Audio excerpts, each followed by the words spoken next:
शरद पवारांच्या राष्ट्रवादीचे माजी मंत्री प्राजक्त तनपुरे राहुरीत नेमका कुणाला पाठिंबा देणार याकडे आता राजकीय वर्तुळाचं लक्ष आहे। कार्यकर्त्यांशी चर्चा करून ते आपली भूमिका जाहीर करणार आहेत। राहुरी पोटनिवडणुकीत प्रचारासाठी आज मुख्यमंत्री देवेंद्र फडणवीस यांच्या उपस्थितीत भाजप उमेदवार अक्षय कर्डिले यांच्या प्रचारासाठी सभा होते।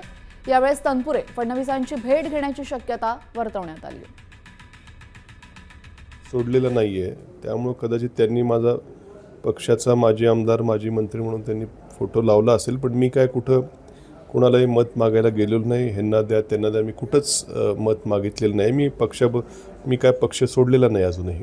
त्यांनी विनंती केली, आमचे काही विषय होते, त्यामुळे ते मोठं पाऊल उचललं। पण आता आमच्याही लोकांचा विचार झाला पाहिजे ना। आमच्या ते आता पुढचं ते काय म्हणतात त्यापेक्षा माझी संघटना, आमची जी लोकं आहेत आमची, त्यांचा काय विचार तो महत्त्वाचा घेऊन निर्णय घेऊ आम्ही आता।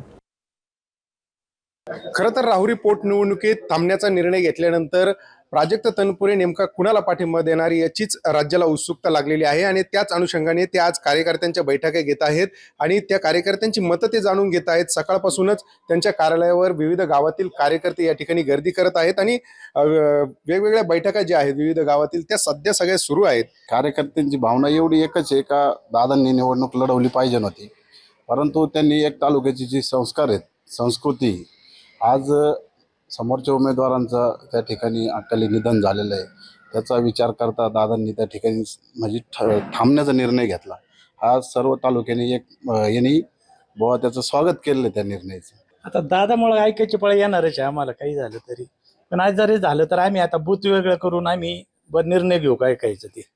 पण ते दादा जे सांगतील तेच आम्ही ऐकणार आहे। भावना काय, आता दादांमुळं हा सगळा हे दादा जे सांगतील त्याच्यावरच आम्हाला ठाम मत ठेवावं लागते।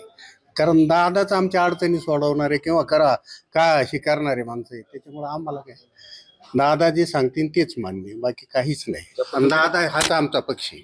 सचिन बनसोडे, साम टीव्ही न्यूज, राहुरी, अहिल्यानगर।